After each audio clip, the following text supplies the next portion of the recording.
IITian बाबा अभय सिंह आजकल खूब viral हो रहा है। इस आईआईटीएन बाबा ने वर्ष 2005 से वर्ष 2007 तक डीएच लॉरेंस स्कूल झज्जर से जो है पढ़ाई की है।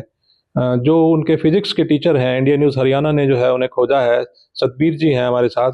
जी सतबीर जी, क्या कहेंगे जो आईआईटीएन बाबा जो है अभय सिंह वायरल हो रहा है, तो उसके बारे में क्या कहना चाहेंगे आप?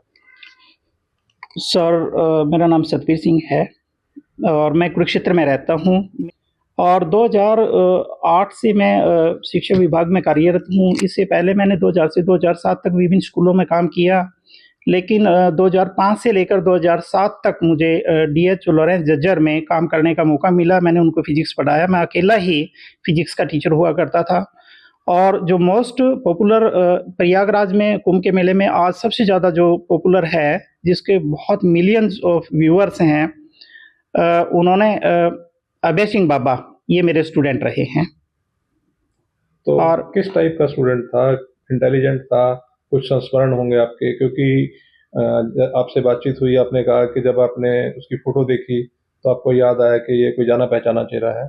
किस तरह से, क्या बताएं?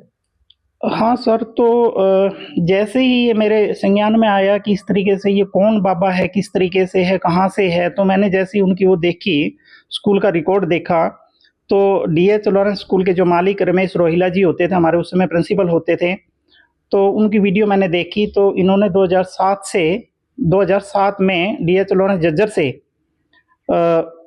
10+2 की है और उसके बाद आईआईटी मुंबई, जो सबसे प्रतिष्ठित, that is very very difficult to take the admission in that institutions, बहुत ही मुश्किल होता है। तो इंटेलिजेंट था, तभी उसने आईआईटी मुंबई में एडमिशन लिया सर। और ये तो हमें भी समझ में नहीं आ रहा है कि मतलब एक आईआईटी जो विश्व प्रसिद्ध है, उसमें एडमिशन लेने के बाद और अपने आप को बहुत अच्छे पैकेज पे इस्टेब्लिश करने के बाद, जिसका करीब जैसा कि हमें पता चला है कि 36 लाख रुपया पर एनम पे उसने नौकरी वगैरह छोड़ के और अध्यात्म का रास्ता अपनाया है, तो ये भी हम सोचने के लिए मजबूर हैं सर। कहा जाता है कि विज्ञान और अध्यात्म दोनों का आपस में मेल नहीं है, लेकिन एक आपका इतना प्रतिभाशाली छात्र जो है वो अब जो है शिव की भक्ति में लीन हो गया। किस तरह से देखते हैं? अपने परिवार को वो इसका जिम्मेदार बता रहा है। सर देखिए, हर घर के अंदर अलग अलग कहानी होती हैं, छोटी मोटी डिस्प्यूट हर जगह होती है, ऐसी कोई बात नहीं है। जिस समय वो पढ़ता था तो भी हमारे संज्ञान में कोई ऐसा मामला नहीं आया। पीटीएम वगैरह होती थी, पेरेंट्स टीचर मीटिंग वगैरह होती थी, उनके पेरेंट्स वगैरह भी आते थे, तो ऐसी कोई बात नहीं है। हाँ, ये है कि वो जो बच्चा होता था, जो सबसे हटके होता था, हर एक एक्टिविटी में सबसे आगे होता था और उसका जो माइंड था बिल्कुल सब बच्चों से अलग ही था, मैं तो ये कहूँगा। तो उसके बाद फिर अच्छी जगह से उसने आईआईटी से एडमिशन लेने के बाद और आईआईटी पास करने के बावजूद भी जो अध्यात्म का रास्ता लिया है, एक वैराग्य जीवन जी रहा है, तो ये बहुत ही सोचने को मजबूर है। तो आप बताना चाहेंगे, आपका अच्छा स्टूडेंट रहा वो, अच्छे स्टूडेंट की जो है कुछ यादें रह जाती हैं, कोई ऐसा संस्मरण हो जो आप बताना चाहेंगे? जब उसने 2007 के अंदर 10+2 किया तो विदाई पार्टी थी और जो कंडक्ट वगैरह करता था उसका होल्ड होता था, वही करता था मोस्टली। तो विदाई पार्टी वगैरह के अंदर उसने मेरी एक मिमिक्री की, जो मेरे कुछ तकिया कलाम शब्द होते थे, जैसे ठीक है ठीक है ठीक है, ये चीज़ें मैं कहता था।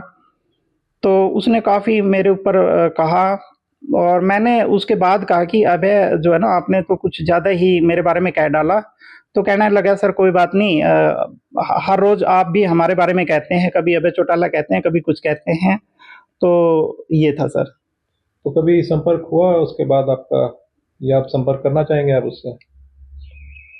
देखो ऐसा सर, जैसे +2 करने के बाद महीने, 2 महीने, 3 महीने की तो अलग बात होती है, उसके बाद मेरा ज़्यादा संपर्क नहीं रहा। लेकिन मुझे बिल्कुल याद था अभय की, उसकी जो फेस था और अभय का मतलब ये कहेंगे कि बिल्कुल बात करने का तरीका, जो इंटेलिजेंट बच्चे होते हैं वो हमेशा ही जो पूरी लाइफ है एक टीचर के माइंड में रहते हैं। तो कहा जाता है कि गुरु गोविंद दो उखड़े का किला गुफाए। अब आप उसके लिए क्या संदेश देना चाहेंगे, क्योंकि आप उसके गुरु रहे हैं?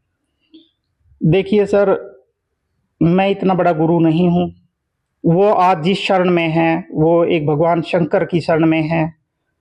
ये तो एक छोटा-सा गुरु होता है, बहुत सारे गुरु लाइफ के अंदर होते हैं, लेकिन सबसे बड़ा मैं ये मानता हूँ कि आज उसका जो गुरु है, वो भगवान शिव हैं और उसने जो अध्यात्म का रास्ता अपनाया है, वो बहुत ही अच्छा रास्ता है, जो हमारे इस संसार को, जो हमारे ये सामाजिक जीवन जीने लग रहे हैं, जो भौतिकता की तरफ बढ़ने लग रहे हैं, उन लोगों के लिए एक अच्छा संदेश है कि देखो इतनी सुख-सुविधाएँ छोड़ने के बावजूद भी एक अध्यात्म की तरफ बढ़ना बहुत अच्छी बात है सर, ये बहुत एग्ज़ाम्पल है हमारे समाज के लिए।